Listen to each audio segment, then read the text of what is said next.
할렐루야. 오늘도 주의 전을 찾은 우리 모든 성도들이 우리의 보물을 하늘에 쌓아둘 수 있기를 주의 이름으로 축원합니다.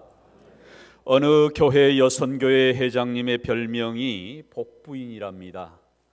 눈만 뜨면 늘 부동산에 관심이 많았어요. 어디가 좋은 아파트가 있다더라, 어디가 좋은 물건이 있다더라 그러면 열일을 제쳐두고 그곳을 뛰어갑니다.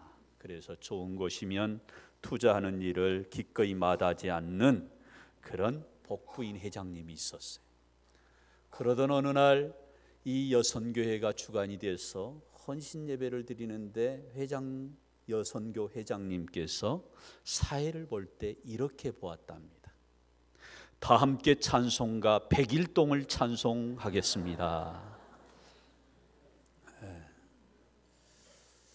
아마도 이 시대에 많은 사람들의 그 심리 가운데 있는, 마음 가운데 있는 재물에 대하여서 또는 어떤 돈에 대해서 풍자하는 그런 이야기일 것입니다.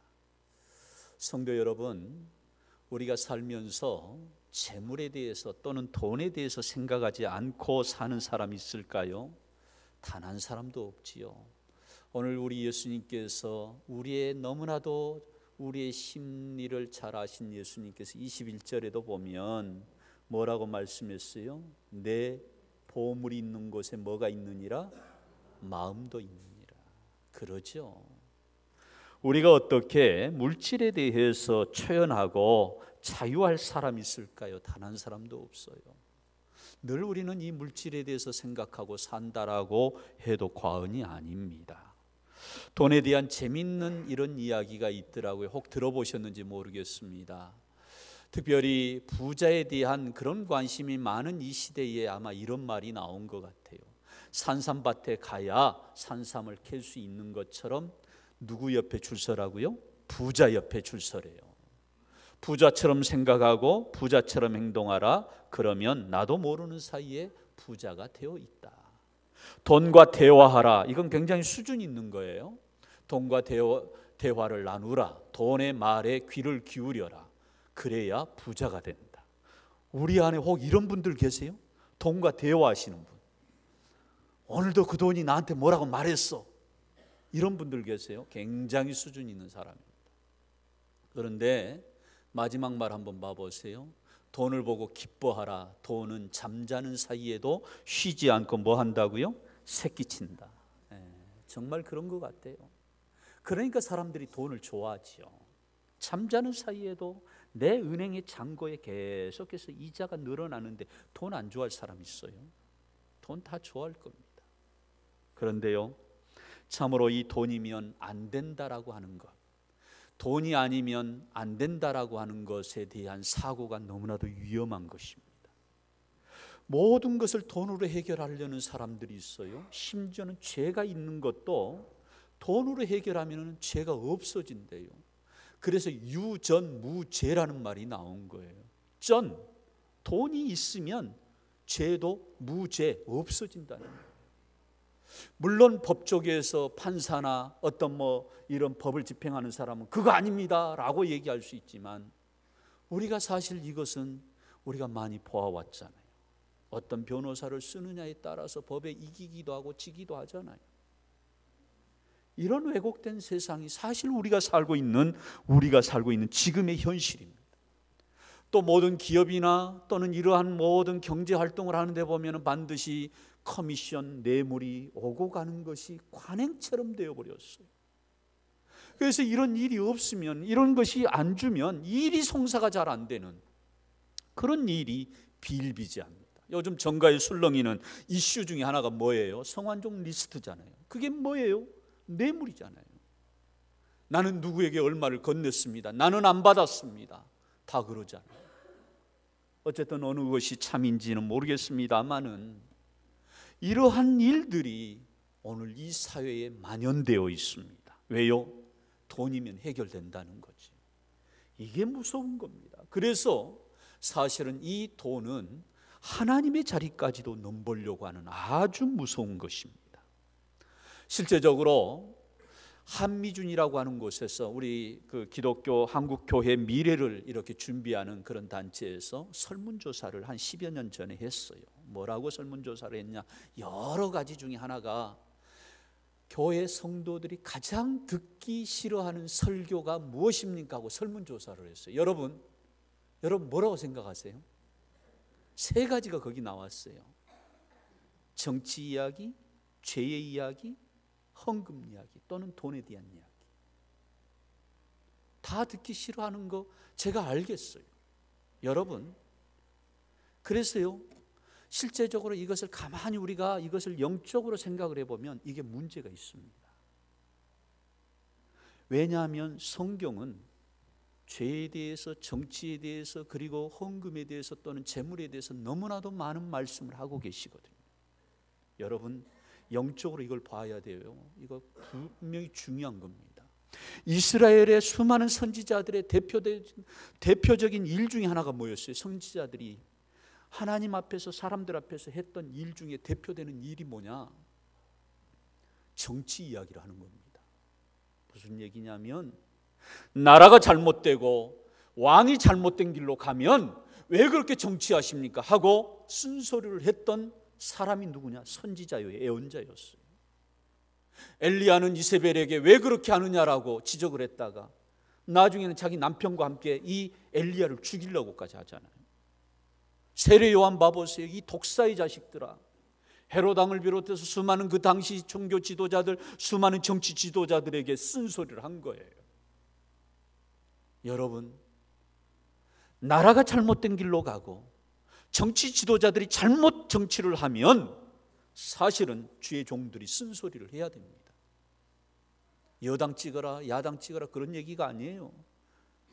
그런 수준의 이야기가 아닙니다. 하나님은 그래서 나라에 대해서, 왕에 대해서, 지도자에 대해서 너무나도 민감하게 그들의 잘못된 행태를 보고 잘못된 길을 가면 지적하십니다. 뿐만 아닙니다.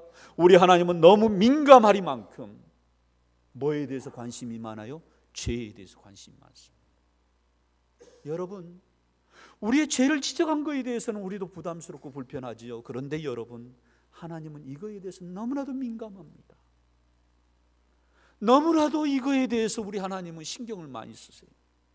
이스라엘 백성들이 죄를 지을 때마다, 그때마다 하나님은 진노합니다. 심지어는 하늘에 불을 내려서 그들을 심판합니다. 그리고 그들이 죄를 지으니까 그냥 나라를 흩어버리잖아요. 또 하나의 하나님께서 자주 말씀하신 게 뭐냐?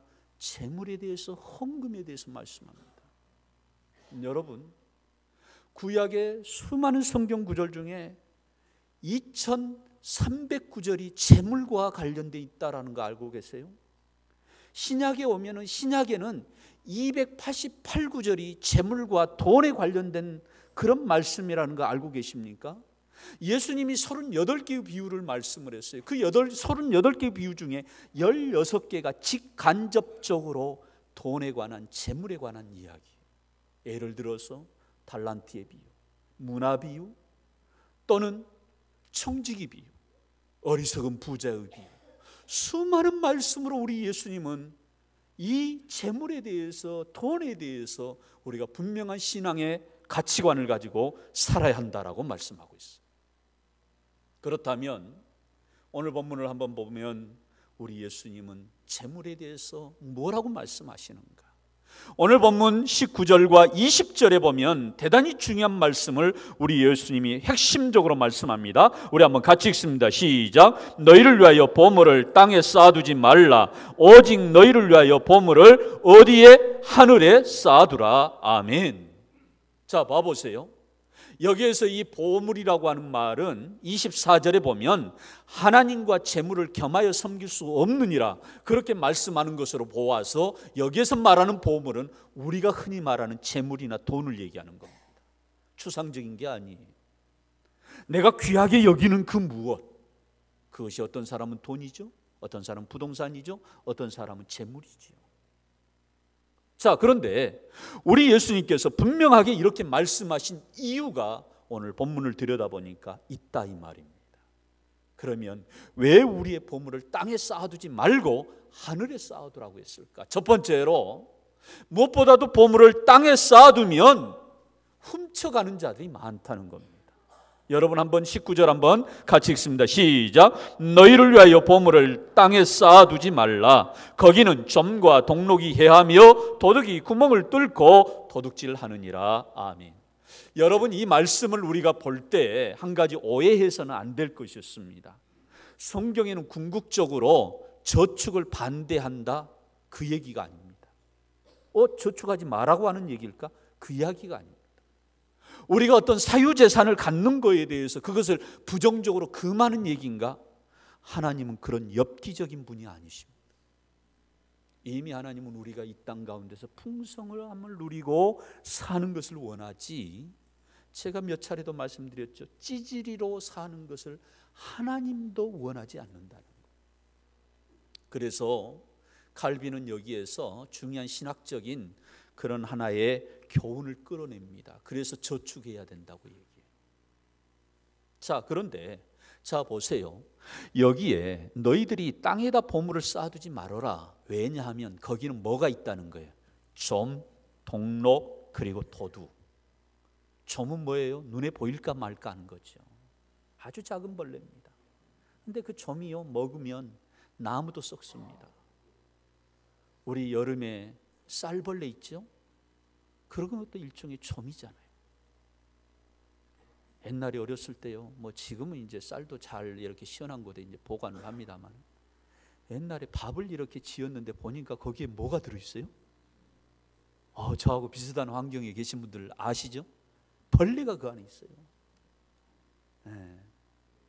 희한하게 쌀도요, 습한 곳에 놔두면은 어김없이 거기에 쌀벌레가 생기더라고요. 동록이 뭐예요? 철에서 나오는 일종의 녹입니다. 녹. 참 기가 막힌 것은요, 철에서 녹이 나왔는데 그 녹이 철을 먹어버려요. 그래서 몇 년 되면 그 철이 부식돼 버리잖아요. 이게 동록입니다. 동록. 동전도 보니까 동록이 먹더라고요. 동전도 부식이 됩니다. 도둑이 뭐예요? 말 그대로 남의 것을 훔치는 사람 아니겠어요?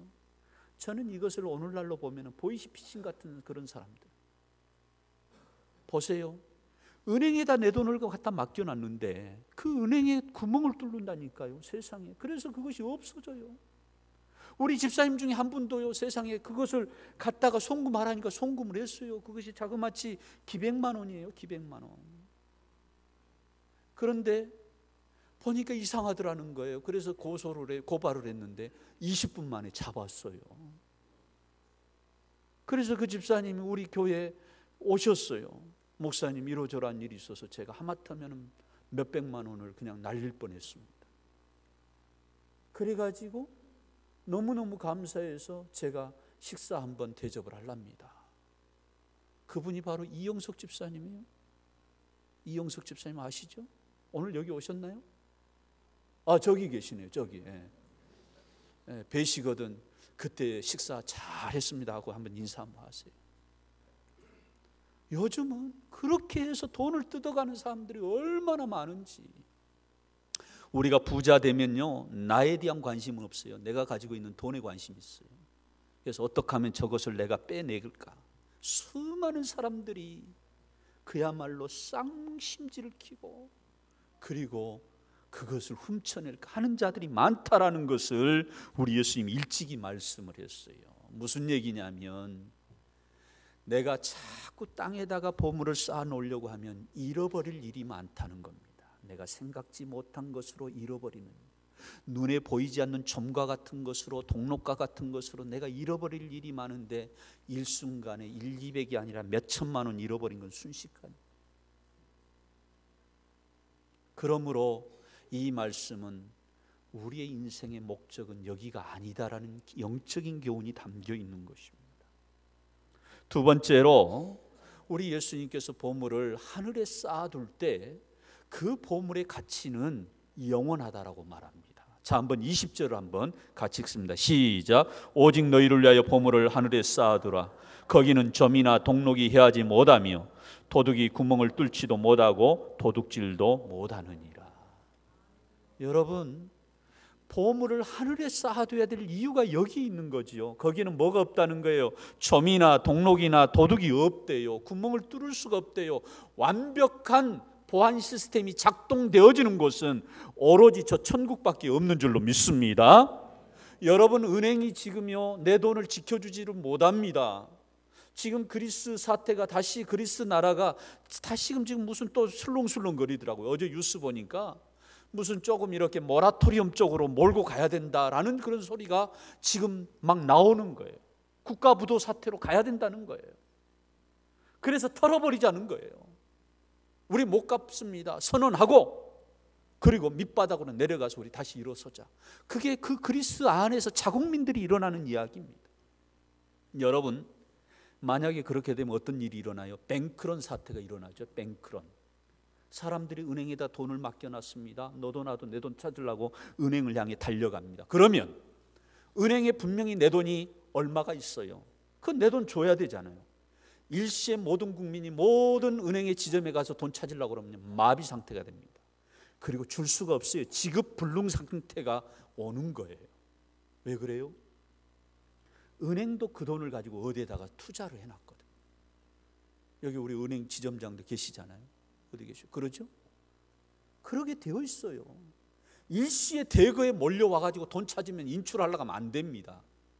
그래서 얼마의 은행, 얼마 전에도 그 은행에 있었잖아요. 오늘은 얼마까지만 인출됩니다. 동시 줄 수가 없어요. 그런데 정작 중요한 것은 그것만이 아니더라고요. 내가 수많은 여러 가지 일을 만나고 경험함으로 잃어버릴 일이 많다는 거예요.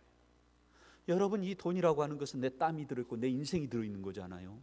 그럼 이것이 영원한 가치로 이것이 남아있어야 되잖아요. 그런데 내가 죽으라고 고생을 해서 벌었는데 이것이 어느 순간에 다 내 손에서 빠져나가 버리면 그것처럼 허무한 거 없잖아요. 그런데 이 내가 번 수고한 것, 땀이 들어있는 것을 영원한 가치로 유지할 수 있는 길은 어디에다 쌓아두라고요? 하늘에 쌓아두라. 왜요? 거기는 점도 동록도 뭐도 없느니라, 도둑도 없느니라. 그래서 쌓아두라고 말하는 거예요. 대단히 우리에게 지혜를 가르쳐주는 말씀이지요. 성도 여러분, 이것이 바로 우리 예수님께서 재물에 관한 말씀을 주신 거예요. 마지막 세 번째로, 또 하늘에 쌓아둘 때 우리는 이것은 건강한 물질관을 갖게 된다라고 말합니다. 다시 한번 21절 말씀 한번 같이 읽습니다. 시작. 내 보물이 있는 그곳에는 내 마음도 있느니라. 여러분, 사실 우리의 마음은 물질이 있는 곳에 그 마음이 가게 되어 있어요. 그래서 우리 예수님이 이걸 아시고 지적을 분명히 하시잖아요. 그런데요, 여러분, 이것은 마음이 간다고 우리가 탐욕을 부려서는 안 된다라는 것입니다. 어떤 청년이 길을 가다가 요술램프 하나를 주었어요. 아니, 보니까 그 말로만 듣던 요술램프, 내가 뭘 갖고 싶다 그러면은 그 요술램프 안에 요정이 나와가지고 그 소원을 들어준다는 그 요술램프를 준 거예요. 얼마나 좋겠어요. 더군다나 이 청년은 자기 마음속에 몇 가지 소원이 있었어요. 그런데 정말 요술램프에 이 요정을 불렀어요. 그러니까 요술램프에서 요정이 딱 나오는 거예요. 예, 주인님 부르셨습니까? 뭘 원하십니까? 그러니까는 이 청년이, 나는 아직 결혼도 안 했고 돈도 필요하고 그리고 여자도 필요하다, 그렇게 얘기한 거예요. 그러니까 이 요술램프의 이 요정이, 아니 주인님, 여러 가지 얘기하지 마시고 한 가지만 얘기하시라고, 한 가지만. 아니, 나는 돈도 필요하고 여자도 필요하고 결혼도 해야 된다. 막 끝내 막 우겨대는 거예요. 아니, 그래도 주인님, 하나가 필요합니다. 한 가지만 필요합니다. 한 가지만 얘기하시라고. 그랬더니요, 이 주인이 뭐라고 얘기한 줄 아세요? 얼른 빨리 한 가지처럼 이렇게 얘기했어요. 돈, 여자, 결혼 했어요. 그거 다 받고 싶어가지고. 그리고 나서 얼마 후에 응답이 왔는데 돈, 여자와 결혼했답니다. 돈, 여자와 결혼했다. 사람이 사실 탐욕을 부리다 보면 한없잖아요. 요즘 세월호의 그 일주기 추모를 지금 전국적으로 하고 있습니다만은, 우리가 정말 이 세월호에서 배워야 될 교훈 중에 하나가 뭐예요? 탐심이거든요. 어떤 탐심이에요? 재물에 대한 탐심. 무리한 증축을 했잖아요. 한 번 뛰는 걸로 해서 더 많은 수익을 얻기 위해서 무리한 그 증축을 한 겁니다. 그리고 무리한 과적을 한 거예요. 그리고 무리하게 그 배를 운항한 겁니다. 안개주의보가 발령이 됐다면서요. 근데 이것이 돈인데 한번 갔다 오면 얼마가 남는데 이건 멈출 수가 없는 거예요. 물론 여러 가지 원인이 있을 수 있겠지만 가장 중요한 것은 탐욕이에요. 그러므로 이러한 물질이 있는 곳에 우리의 마음이 갈 수밖에 없는 거 주님도 우리에게 인정하셨다면 우리가 여기서 조심해야 됩니다. 탐욕을 부리면 안 된다는 거예요. 저는 엊그제 9시 뉴스 보고 뜨뜻했어요. 얼굴이. 어느 목사님이 너무나도 죄송해요. 보이시피싱에 말려들어가지고 고객의 돈을 인출해가지고 그 보이시피싱 단체에다가 넘겨주면서 80몇만 원을 수수료 받는 조건으로 목사님이 그 일을 한 거예요. 세상에. 이러니 얼마나 또 전도의 문이 막히겠어요. 자식이 대학을 보내놨는데 등록금이 없어서 그 일 했다고 그래요. 아니 할 일이 따로 있지. 아니 어떻게 그렇게 합니까? 기가 막힌 얘기, 기가 막힌 이야기. 뭐 남 얘기할 것이 아니에요. 사랑하는 성도 여러분, 누가복음 12장에 보면 어리석은 부자의 이야기가 나오지요. 우리 예수님이 그 비유를 했어요. 어느 날 이 부자가 농사를 잘 지은 겁니다. 보니까 정말 올해는 풍작을 이룰 것 같아요. 그런데 보니까 이 곡식을 수확을 하면 추수를 하게 되면 이 곡식을 다 담을 수 있는 곡간이 부족한 거예요. 그래서 종들에게 이 곡간을 더 늘린 거예요. 그리고 정말 추수할 때 보니까 이 곡식이 막 넘쳐나는 거예요. 그래서 가득 채워놓은 거예요. 얼마나 마음이 뿌듯하겠어요. 그래서 이 부자가 심중에 생각하기를 속으로 자기에게 독백을 하는 겁니다. 거기에 뭐라고 독백을 했냐? 19절 보니까 이렇게 되어 있어요. 한번 읽어보실까요? 시작. 내가 내 영혼에게 이르되 영혼아 여러 해 쓸 물건을 많이 쌓아두었으니 평안히 쉬고 먹고 마시고 뭐하자? 즐거워하자. 본인이 그렇게 속으로 그렇게 얘기한 거예요. 자, 그때에 우리 하나님께서 이 부자에게 나타난 겁니다. 그리고 뭐라고 이 부자에게 부르냐면 어리석은 자요 그래요. 어리석은 자요. 여러분 왜 어리석어요? 열심히 이 부자는 일했어요. 남들 잘 때 자지 않고 열심히 농사 지었습니다. 남들 놀 때 열심히 곡간 지었어요. 농사 잘 지은 겁니다. 미래를 내다볼 수 있는 그런 선견지명을 가지고 그는 대비한 거예요. 잘 모았어요. 그래서 여러 해 쓸 물건이 곡간에 가득 찬 것입니다. 잘한 일입니다. 그런데 왜 어리석은 사람이라고 지적합니까? 그런데요, 이 부자에게 한 가지 잘못한 것이 있어요. 그것이 바로 이기적인 탐욕이 그 사람에게 자리하고 있는 거예요. 그래서 이 사람이 뭐라고 고백을 하는가? 17절로 19절 우리 한번 읽어보십시다. 시작. 내가 곡식 쌓아둘 곳이 없으니 어찌할까 하고 또 이르되 내가 이렇게 하리라. 내 곡간을 헐고 더 크게 짓고 내 모든 곡식과 물건을 거기 쌓아두리라. 또 내가 내 영혼에게 이르되 영혼아 여러 해 쓸 물건을 많이 쌓아두었으니 평안히 쉬고 먹고 마시고 즐거워하자. 여러분, 이 부자의 고백 가운데에 우리가 주목할 단어가 있는데요, 여기에 보니까 내가라는 말이 많이 나와요. 내가 곡식을 쌓아둘 곳이 없으니 내가 이렇게 하리라. 내 곡간을 헐고 내 모든 곡식과 내 모든 물건을, 심지어는 내가 내 영혼에게 말하여 이르되, 뭐예요? 이것도 내 것이고 저것도 내 것이고 심지어 내 영혼도 내 것이라는 거예요. 이게 부자가 가지고 있는 잘못된 인식이었습니다. 그래서 이와 같이 내 것을 주장하고 내 영혼을 말하는 이 부자에게 이와 같이 주님이 나타나셔서 생명의 주인 되신 하나님이 이렇게 말씀하십니다. 20절입니다. 한번 같이 읽습니다. 시작. 어리석은 자여 오늘 밤에 내 영혼을 도로 찾으리니 그러면 내 준비한 것이 누 것이 되겠느냐. 그렇습니다. 이것이 바로 부자의 모습이었어요. 사랑하는 성도 여러분, 호구리도 이런 가치관을 가지고 살지 않습니까? 내 것, 내 물건, 내 돈, 내 몸, 내 영혼, 혹 이런다면 우리는 어리석은 사람일 수 있다는 것입니다. 그렇다면 우리가 하늘에 어떻게 보화를 쌓아둘 것인가? 구체적으로 어떻게 보화를 쌓아두지요? 우리는 가장 우리가 매 주일마다 이루어지고 있는 일, 바로 헌금 생활이지요. 여러분, 헌금을 말씀을 드린다고 부담 갖지 마십시오. 우리 하나님께서는 반드시 제사를 드릴 때 예물을 가지고 나아가라고 말씀했어요. 사람의 형편에 따라서 어떤 사람은 소를 가지고 나가고, 어떤 사람은 양을 가지고 나가고, 어떤 사람은 비둘기를 가지고 나가고, 어떤 사람은 곡식을 가지고 나가고, 어떤 사람은 물질을 가지고 나아가는 것입니다. 그런데 여러분, 왜 이것을 가지고 나오라고 말합니까?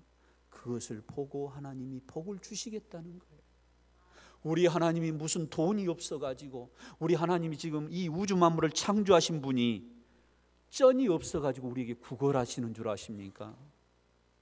중요한 것은 헌금은 내가 하나님 앞에 드리는 거지만은 하나님은 그것을 통해서 우리에게 복을 주시기 위함인 줄로 믿습니다. 하나님은 돈을 밝히신 분이 아니에요. 그 물질과 그 정성을 통해서 우리에게 복을 주시려고 하는 거지요. 그러므로 저는 헌금을 드릴 때 분명한 신앙의 고백이 있어야 되는데, 이것이 빨리 있을수록 좋습니다. 여러분, 내가 무슨 감기에 걸렸어요. 그러면 빨리 병원에 가서 약을 먹고 나아야, 그래야 내가 좋은 것이지. 이 병을요, 병원에 안 가고 약 안 먹고 버텨보세요. 나중에는요, 이것이 더 커집니다. 더 나를 힘들게 합니다. 근데 저는 신앙생활하면서 헌금이 그렇다고 생각을 해요. 우리가 신앙적으로 빨리 이 헌금에 대해서 내가 신앙적으로 정립이 돼야 됩니다. 근데 여전히 이것에 대해서 정립이 안 된 상태로 수십 년 동안 신앙생활하는 사람이 있어요. 그래서 목사님이 무슨 설교에 헌금 얘기하면 그것을 시험 들고, 여러분 그러지 말라는 이야기예요.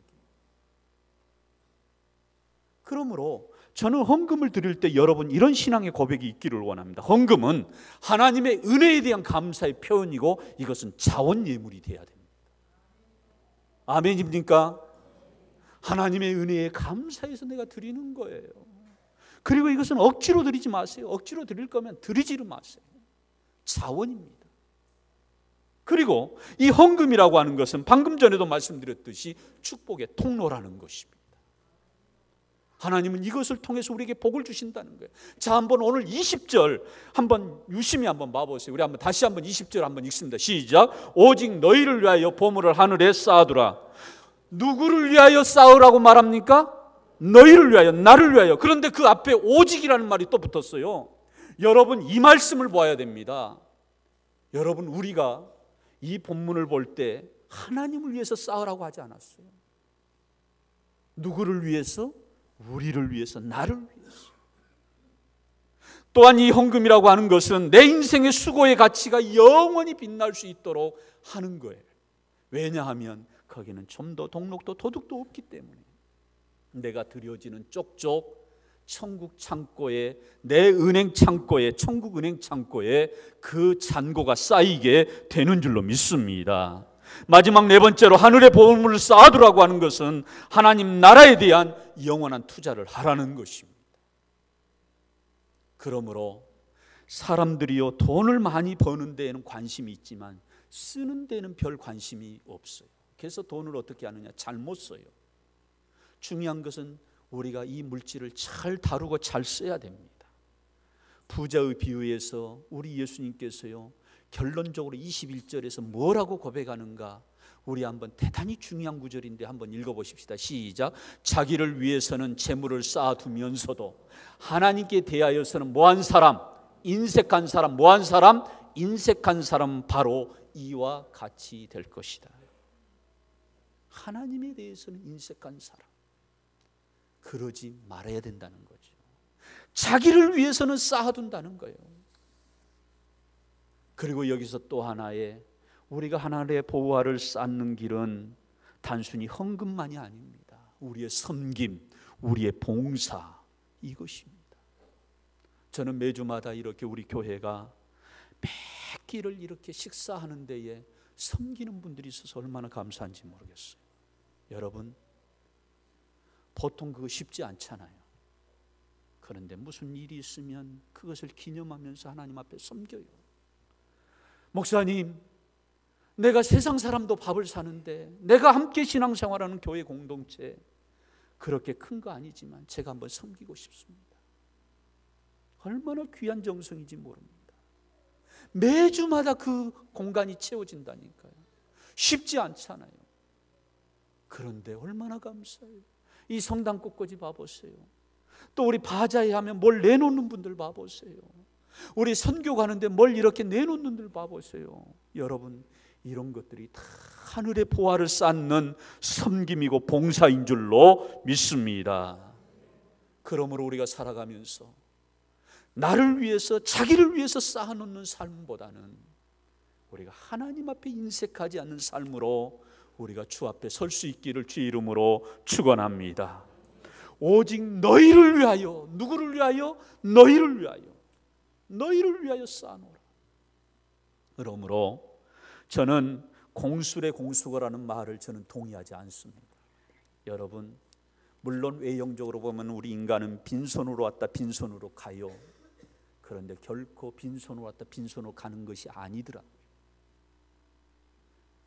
우리는 평소에 살아있으면서 이미 하늘에다가 계속 물질로 쌓아놓는 것입니다. 그리고 이제 주님이 부르시면 홀가분하게 가는 거예요. 왜 홀가분하게 가요? 너희를 위하여 보물을 쌓아두라, 이 말씀처럼 우리는 하늘에 쌓아두었기 때문에 이 세상에 미련이 없는 줄로 믿습니다. 그러므로 우리 모두가 얼마 버냐가 중요한 게 아닙니다. 내가 하나님 앞에 어떻게 살아왔느냐. 그러므로 우리 모두가 이러한 헌금에 대해서 분명한 신앙의 고백을 가지고 우리가 하나님 나라에 보물을 쌓는 우리 모두가 되기를 주의 이름으로 축원합니다.